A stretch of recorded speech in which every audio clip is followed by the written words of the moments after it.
School കുട്ടികൾക്കും രക്ഷകർത്താക്കൾക്കും വളരെ നല്ലൊരു വാർത്ത. അതുതന്നെയല്ല, സമൂഹത്തിന് തന്നെ ഒരു പ്രചോദനമാകുന്ന ഒരു പദ്ധതി.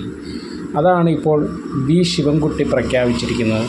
വിദ്യാഭ്യാസ മന്ത്രി വി ശിവൻകുട്ടിയുടെ ഏറ്റവും പുതിയ നിർദ്ദേശം, വിദ്യാഭ്യാസ വകുപ്പിൻ്റെ നിർദ്ദേശം എന്തെന്നാൽ, കുട്ടികൾക്ക് ക്ലാസ്സിലെ ഫീസുകൾ അതൊക്കെ കൊടുക്കുന്നതിന് ഇനി ക്ലാസ് റൂമിൽ വെച്ച് ചോദിക്കാൻ പാടില്ല.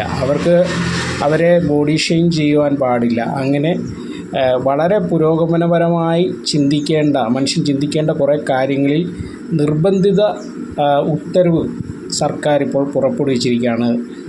വിദ്യാഭ്യാസ വകുപ്പാണ് ഇങ്ങനെയൊരു നിർദ്ദേശം കൊണ്ടുവന്നിരിക്കുന്നത്. വളരെ ഒരു നല്ല കാര്യമാണ്. കാരണം കുട്ടികൾ പലപ്പോഴും ഫീസിൻ്റെ കാര്യത്തിൽ അവർക്ക് വളരെ മാനസികമായിട്ട് ബുദ്ധിമുട്ടുണ്ടാകുന്നുണ്ട്. കാരണം കാശുള്ളവർ പെട്ടെന്ന് കൊടുക്കും, കാശില്ലാത്തവർ കൊടുക്കാൻ ബുദ്ധിമുട്ട് അനുഭവിക്കുന്ന കുട്ടികളെ ദിവസവും രാവിലെ അത് എഴുന്നേറ്റിപ്പി നിർത്തിക്കുക എന്ന് പറഞ്ഞാൽ വളരെ ബുദ്ധിമുട്ടുള്ളൊരു കാര്യമാണ്. എന്തായാലും നല്ല കാര്യം തന്നെ.